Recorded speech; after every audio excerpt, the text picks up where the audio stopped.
Next topic है एक समान बाह्य वैद्युत क्षेत्र में रखे वैद्युत ध्रुव पर लगने वाले बल युग्म का आघूर्ण। एक समान बाह्य वैद्युत क्षेत्र में रखे वैद्युत ध्रुव पर लगने वाले बल युग्म का आघूर्ण। मान लिया कि माइनस क्यू तथा प्लस क्यू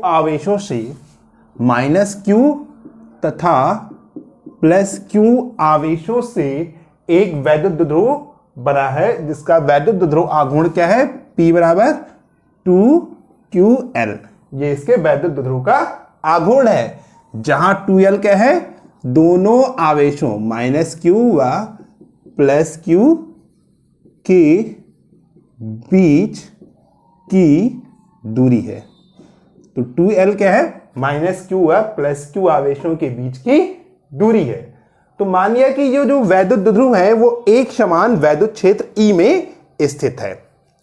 ठीक है, तो मानिए कि जो वैद्युत ध्रुव आघूर्ण है वो एक समान वैद्युत क्षेत्र से थीटा कोण बनाते हुए स्थित है। तो AB क्या है, वैद्युत ध्रुव है, वैद्युत ध्रुव है जो एक समान वैद्युत क्षेत्र E से थीटा कोण बना रहा है।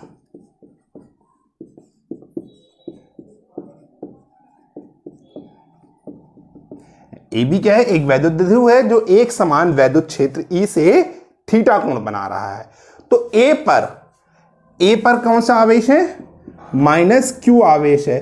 तो इस माइनस क्यू आवेश के कारण A पर जो बल लग रहा है उसके कारण जो वैद्युत क्षेत्र पर जो बल लग रहा है वो क्या है, माइनस क्यू ई। F बराबर क्या होता है, क्यू ई। F बराबर क्यू ई, ये फॉर्मूला होता है वैद्युत, ठीक है, वैद्युत बल का। तो इस पर लगने वाला बल क्या हो जाएगा, माइनस क्यू ई, तथा B पर जो प्लस क्यू आवेश है उसके कारण लगने वाला वैद्युत बल क्या हो जाएगा, प्लस क्यू ई।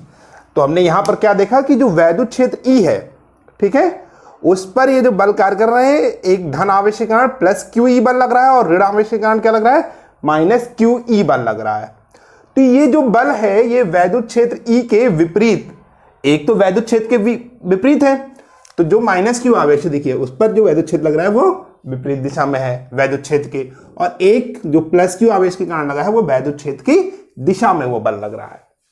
ठीक है, तो ये बल क्या है, एक दूसरे के बराबर है किंतु विपरीत है। बराबर बल है परंतु एक दूसरे के विपरीत है, एक का डायरेक्शन इधर है, एक का डायरेक्शन इधर है, वो एक दूसरे के क्या है, विपरीत है। तो जब बराबर किंतु विपरीत दिशा में अगर बल लगे और वो एक दूसरे के समांतर हो तो उसमें एक बल युग्म कार्य करता है। ठीक है, तो वो क्या बना रहा है, एक बल युग्म बना रहा है। ठीक है, तो वो एक बल युग्म बना रहा है, तो द्विध्रुव पर एक बल युग्म कार्य करेगा। तो द्विध्रुव पर एक बल युग्म कार्य करता है जिसको हम टाउ से प्रदर्शित करते हैं। तो बल युग्म का जो आघूर्ण होता है टाउ, टाउ बराबर क्या होता है, दोनों में से एक बल, जो भी बल लग रहा है, गुणे दोनों के बीच की लंबवत दूरी, जो भी दोनों बल लग रहे हैं उनके बीच की लंबवत दूरी।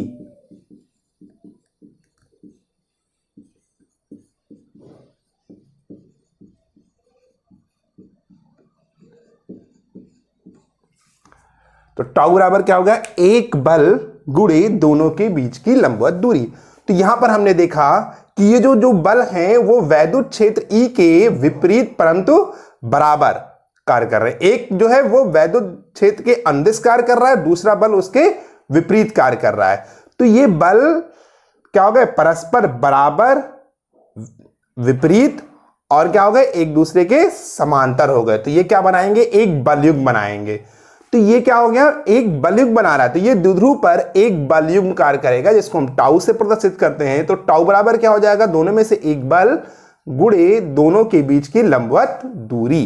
तो टाउ बराबर यहां पे क्या हो जाएगा, टाउ बराबर हो जाएगा एक बल, बल का हम परिमाण ले रहे हैं केवल, क्यू ई गुणे दोनों के बीच की लंबवत दूरी। तो यहां पर जो हम चित्र देख रहे हैं उस चित्र के से क्या रहा है, इनके इन दोनों बलों के बीच की लंबवत दूरी क्या है, BC है।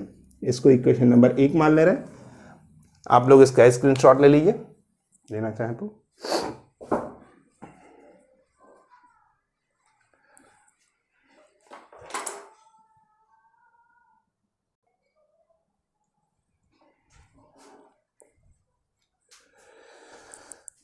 हम लोगों ने स्क्रीनशॉट ले लिया होगा।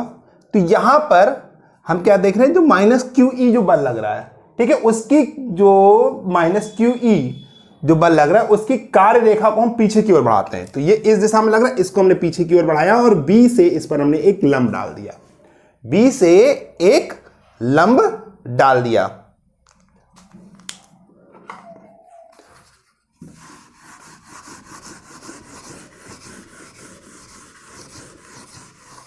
तो माइनस क्यू ई की जो बल है उसकी क्रिया रेखा को हमने पीछे की ओर बढ़ाया और बी से उस पर एक लंब डाल दिया, ठीक है, बी सी लंब खींच दिया। तो ये क्या बन गया, त्रिभुज ए बी सी, ये एक समकोण त्रिभुज बन गया। तो समकोण त्रिभुज ए बी सी में, अब यहां पर एक समकोण त्रिभुज बन गया। तो समकोण त्रिभुज ए बी सी में, तो जो एंगल सी ए बी बन रहा है, सी ए बी, ये बन रहा है बेटा थीटा एंगल बन रहा है, ठीक है, और एंगल बी सी ए हमने लंब खींचा है तो ये हो गया 90 डिग्री। तो एक समकोण त्रिभुज बन गया। तो यहां से हमें क्या पता चलेगा, हम साइन थीटा निकालेंगे। तो साइन थीटा बराबर क्या होता है, लंब बटे कर्ण। तो यहां पे लंब क्या है, बी सी है, और कर्ण क्या है, ए सी है, ठीक है। तो यहां से हमें बी सी फाइंड आउट करना है। तो B C is equal to क्या हो जाएगा, ए बी साइन थीटा।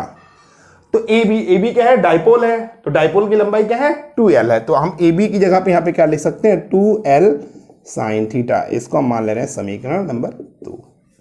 हमने समीकरण 1 बनाया था, तो टाउ बराबर क्या था, क्यू ई गुणे बी सी, क्यू ई गुणे बी सी। तो बी सी की वैल्यू में यहां पर रख देते हैं 2l साइन थीटा। तो ये हो जाएगा 2ql into E into sine theta. अब हमको मालूम है P बराबर क्या होता है, 2ql। तो हम इसकी जगह P लिख सकते हैं। तो टाउ बराबर क्या हो गया, P E साइन थीटा, ठीक है। टाउ बराबर क्या हो गया, P E साइन थीटा, ठीक। तो इसका मतलब क्या हो गया, ये हम mod of tau is equal to mod of P cross E, यानी ये क्या है, एक सदिश राशि। इसको अगर हम सदिश रूप में लिखना चाहें तो टाउ बराबर हो जाएगा vector tau is equal to vector P cross E vector, ठीक है। तो यहां से हमें टाउ बराबर क्या आ गया, P E साइन थीटा। तो टाउ की वैल्यू क्या होगी यहां पे, P E साइन थीटा। इसका भी स्क्रीनशॉट आप लोग लीजिए।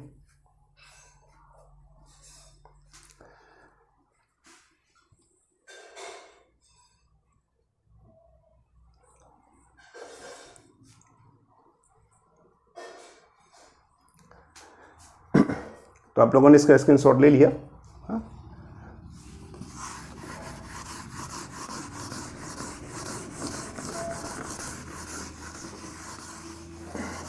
तो एक समान बाह्य वैद्युत क्षेत्र में रखे वैद्युत द्विध्रुव पर जो लगने वाले बल का युग्म का आघूर्ण आया, उसकी वैल्यू आती है टाउ बराबर P E साइन थीटा, ठीक है। अब मान लें कि ये जो वैद्युत द्विध्रुव है, ठीक है, इस पर एक बल लग रहा है F, ठीक है। तो माइनस क्यू तथा प्लस क्यू द्वारा जो भी बल लगेगा उसका कुल योग कितना हो जाएगा, तो F, इस पर जो बल लगेगा, दो बल लग रहे हैं, एक माइनस क्यू ई लग रहा है, एक प्लस क्यू ई लग रहा है। तो इस पर जो कुल बल लगेगा वो क्या हो जाएगा, minus Q E plus Q E, दोनों को हम जोड़ दें तो उसका रिजल्ट क्या आएगा, 0 आ गया। तो इसका मतलब क्या हो गया कि जो वैद्युत द्विध्रुव का जो आघूर्ण है, ठीक है, तो जो वैद्युत द्विध्रुव का बल, जो वैद्युत द्विध्रुव बन रहा है उसका संपूर्ण जो बल है वो 0 है, संपूर्ण बल 0 हो गया, क्योंकि दोनों आवेश बराबर किंतु विपरीत दिशा में कार्यरत हैं, समान व विपरीत हैं। ये जो बल जो कार्य कर रहे हैं ये बल क्या है, बराबर है किंतु विपरीत हैं, इसलिए इसका परिमाण क्या आएगा, 0 आएगा। अब इसकी कुछ विशेष स्थितियां होती हैं। मान लेते हैं कि जो अगर थीटा इज इक्वल टू 0 हो जाए, इस वाले फॉर्मूले में अगर थीटा इज इक्वल टू 0 हो जाए तो क्या हो जाएगा, साइन की वैल्यू क्या हो जाएगी, साइन थीटा, थीटा की जगह 0 रख दिए तो साइन 0 की वैल्यू क्या होती है, 0 होती है। तो अगर हम यहां पर जब वैल्यू रख देंगे इसकी जगह पे 0, तो टाउ बराबर क्या आ जाएगा, 0 आ जाएगा। इसका मतलब क्या होगा, इस स्थिति में वैद्युत द्विध्रुव पर कोई बलयुग्म कार्य नहीं करेगा अगर उसके बीच जो एंगल बन रहा है थीटा वो अगर शून्य हो जाए। अब अगर वैद्युत द्विध्रुव जो है वो वैद्युत क्षेत्र के लंबवत हो जाए, यानी ये जो वैद्युत द्विध्रुव है ये वैद्युत क्षेत्र के लंबवत हो जाए, तो थीटा कितना हो जाएगा 90 डिग्री। तो साइन 90, तो साइन 90 की वैल्यू क्या होती है 1 होती है। तो ये हो जाएगा टाउ, ये इसका अधिकतम मान होगा, तो tau maximum is equal to क्या हो गया पीई, साइन 90 की वैल्यू 1। तो पी इज इक्वल टू क्या हो जाएगा यहां से टाउ मैक्सिमम अपान ई। ठीक है, ये इसका क्या हो गया अधिकतम मान हो गया। यानी किसी वैद्युत द्विध्रुव का जो बलयुग्म का जो आघूर्ण है, ठीक है, अगर वो उस वैद्युत क्षेत्र के लंबवत है तो उस पर जो बलयुग्म लगेगा उसका मान अधिकतम होगा। ठीक है, अब मान लो कि जो एक तीसरी स्थिति होती है जो वैद्युत द्विध्रुव है, ठीक है, वो वैद्युत क्षेत्र के समांतर किंतु विपरीत हो जाए, तो उस स्थिति में जो थीटा होगा वो 180 डिग्री हो जाएगा और साइन 180। तो साइन 180 की जो वैल्यू होती है वो 0 होती है। तब उस स्थिति में टाउ बराबर क्या हो जाएगा 0 हो जाएगा। यानी इस स्थिति पर भी द्विध्रुव पर कोई बलयुग्म कार्य नहीं करेगा।